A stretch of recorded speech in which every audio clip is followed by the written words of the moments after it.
You guys grew up in a politics that's much more left-right. My generation, it's much more about top-down.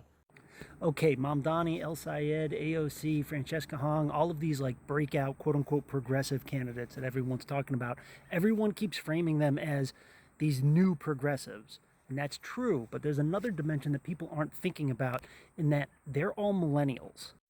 And Hogg is absolutely right in that the millennials and younger, they see the political world as a top versus bottom fight. And everybody kind of older than us is seeing it as a left versus right fight. And those two fights do overlap with each other sometimes, right? Like sometimes they're the same, but sometimes they're different.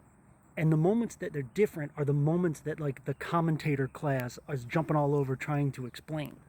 And what's really frustrating is that like the older generation doesn't seem to want to understand it, right? Like the baby boomers and kind of like those older Gen X don't seem to want to understand and believe people when they say like, no, we don't give a shit about this left-right spectrum. We're talking about up and down. We're talking about material conditions. We're talking about affordability.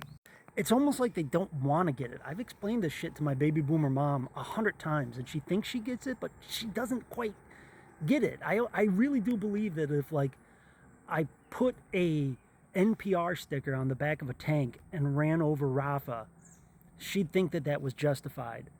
And if I put a Trump 2028 sticker on the back of a tank and ran over Rafa, she'd think that wasn't justified. Like it's for her, it's like the style is the substance, or she gets all caught up in the symbols and not like the practical material world of things. So I just don't think they're ever going to get it.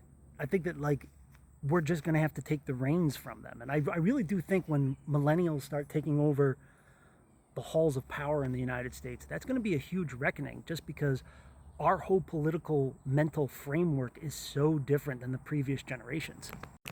It's also going to make these millennial candidates way more electable, right? Because if you can frame everything about top versus bottom, then you can appeal to both Democrats and Republicans, people who think of themselves as culturally conservative and culturally progressive or liberal, right?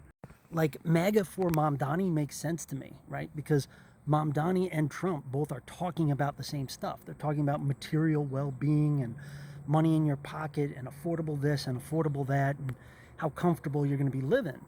Now, Trump is full of shit when he talks about it, right? Because he has no idea what he's doing. He's incompetent. He's stupid. His brain is pudding. He was never going to be able to deliver on those promises from the beginning. And Mamdani can and is, right?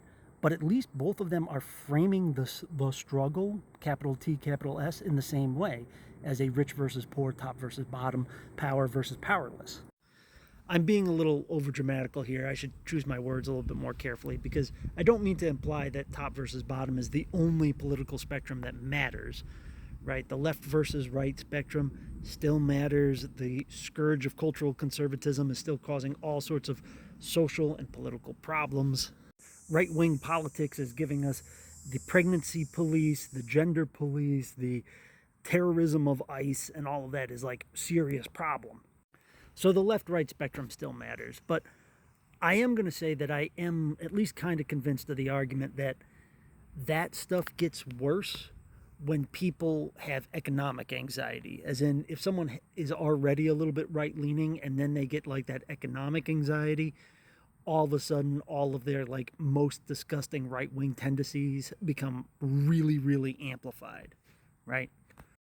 But I am kind of convinced of this argument that like if you can make things better on that economic anxiety, that top versus bottom, that rich versus poor kind of direction, it makes things at least a little bit better on the left versus right direction, or maybe a lot bit better. I don't really know, but it has a positive effect either way, I think.